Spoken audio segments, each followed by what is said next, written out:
तो चलिए दोस्तों वीडियो की शुरुआत करते हैं। सबसे पहले कंपनी की बात करते हैं। पहली कंपनी का नाम है दोस्तों एससीएल टेक्नोलॉजीज लिमिटेड। बट इसको डिस्कस करने से पहले अगर आपने अभी तक चैनल को सब्सक्राइब नहीं किया है तो चैनल को सब्सक्राइब करके बेल आइकन को प्रेस कर लो ताकि आने वाली जितने भी वीडियोज़ हैं उसका नोटिफिकेशन आपको सबसे पहले मिल सके। और एक डिस्क्लेमर भी है, जो भी न्यूज़ एंड अपडेट्स हम लोग कवर करेंगे वो सारी एजुकेशन पर्पज़ के लिए हैं, सीखने के लिए हैं। तो इसको किसी भी तरह का इन्वेस्टमेंट एडवाइस मत समझना, आप खुद से भी रिसर्च और एनालिसिस कर सकते हैं।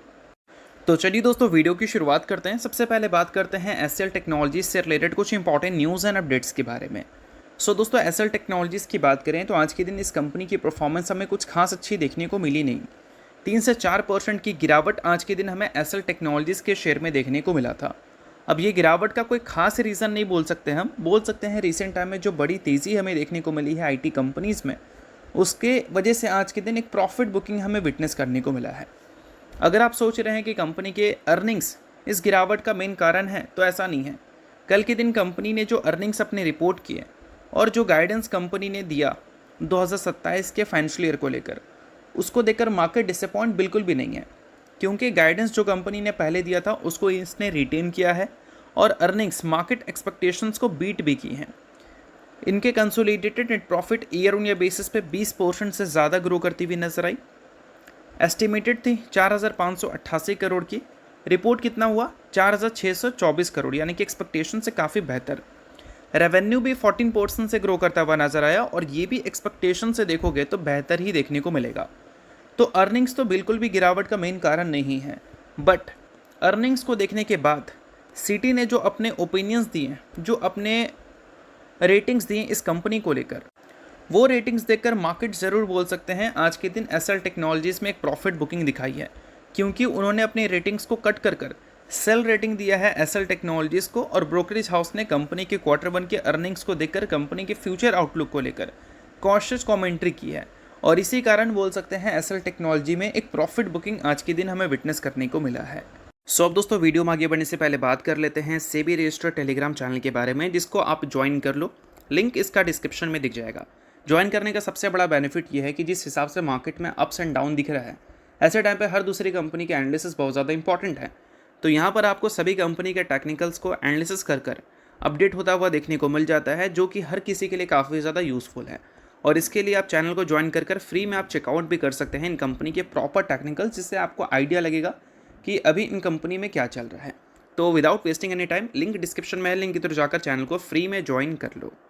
बट इस बीच में कंपनी से रिलेटेड कुछ बड़ी खबर भी हमें सुनने को मिली है। एससीएल टेक्नोलॉजीज़ ने एआई गेम में अपने एक स्टेप और आगे बढ़ा लिया है, क्योंकि ये इन्वेस्ट करने वाली है 3500 करोड़ रुपए इन डाटा सेंटर, और इसके बदले up to 50 megawatt data centre को ये सेटअप करेगी। तो बेशक ये काफ़ी बड़ी खबर है अगर हम एससीएल टेक्नोलॉजीज़ के फ्यूचर प्लान्स के हिसाब से अगर हम बात करें तो ये न्यूज़ आप नोट कर सकते हैं अगर आप एससीएल टेक्नोलॉजीज़ के इन्वेस्टर हैं।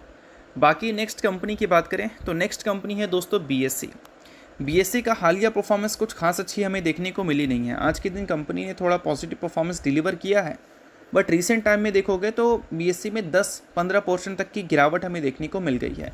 अब गिरावट का सबसे बड़ा रीज़न क्या बताया जा रहा है, कंपनी के जो प्रीमियम टर्नओवर है जुलाई के महीने में, वो प्रीमियम टर्नओवर कुछ खास अच्छी हमें देखने को मिल नहीं रही है।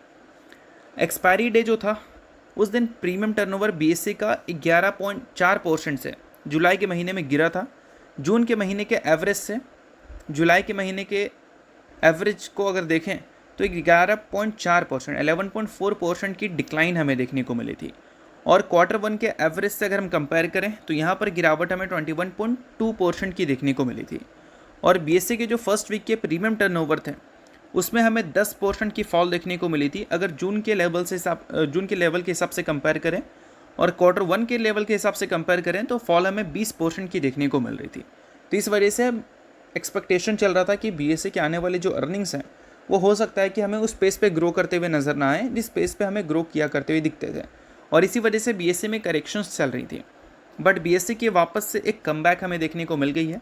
अगर इनके डेरिवेटिव टर्नओवर को चेकआउट करें, जुलाई के महीने का डेटा अगर आप देखोगे तो एवरेज डेली प्रीमियम टर्नओवर आ चुका है 28,800 करोड़ पे, और जून के महीने में ये नंबर 26,200 करोड़ था।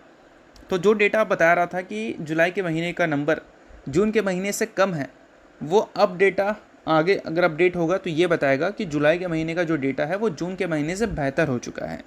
और एवरेज डेली ऑप्शनल टर्नओवर की बात करें तो वो भी हमें 252 लाख करोड़ की दिख रही है, जो कि जून के महीने में 214 लाख करोड़ हमें देखने को मिल रही थी। तो इसके मुकाबले भी जुलाई के महीने का जो एवरेज डेटा है वो बेहतर हमें देखने को मिल रही है।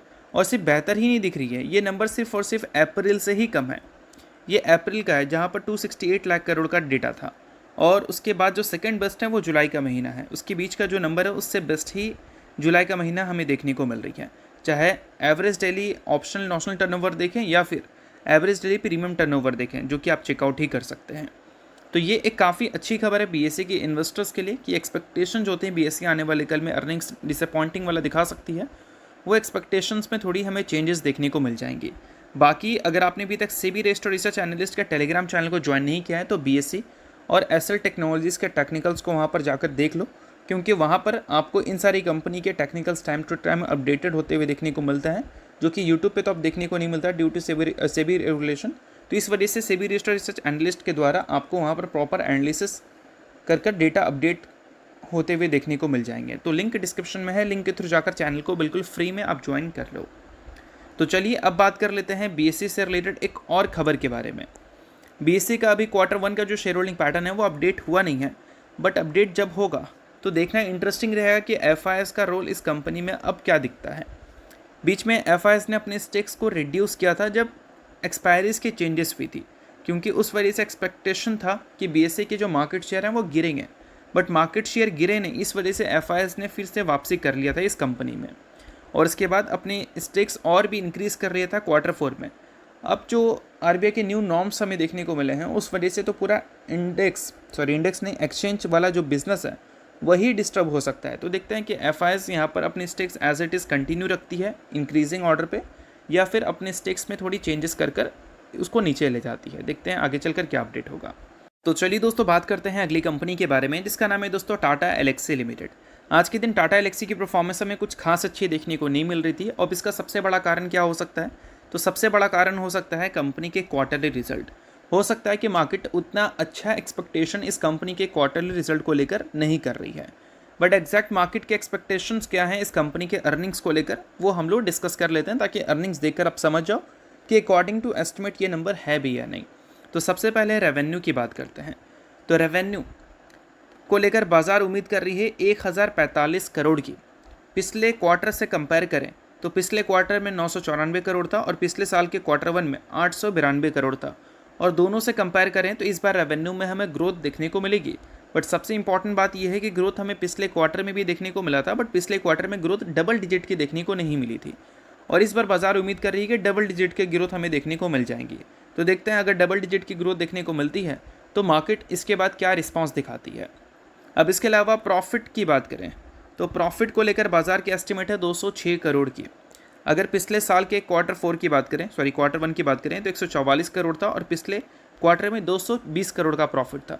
तो ईयर ऑन ईयर बेसिस पे तो हमें ईजिली डबल डिजिट की ग्रोथ देखने को मिल जाएगी, बट Q1Q बेसिस पे हमें नेट प्रॉफिट में डिक्लाइन देखने को मिलेगा। इस चीज़ को भी आपको ध्यान में रखना है। बाकी अगर हम बात करें कंपनी के ऑपरेटिंग प्रॉफिट के बारे में तो पिछले क्वार्टर का जो प्रॉफिट था वो 245 करोड़ था, और पिछले साल के Q1 का प्रॉफिट 187 करोड़ था, और बाजार उम्मीद कर रही है 260 करोड़ के इबिट। तो ऑब्वियस सी बात है Q1Q बेसिस पे यहाँ पर ग्रोथ हमें देखने को मिल सकती है, और ईयर ऑन ईयर बेसिस पे ग्रोथ के नंबर ज़्यादा देखने को मिल सकते हैं। और अगर हम बात करें दोस्तों मार्जिन्स के बारे में तो 24.9% का मार्जिन एक्सपेक्ट मार्केट कर रही है।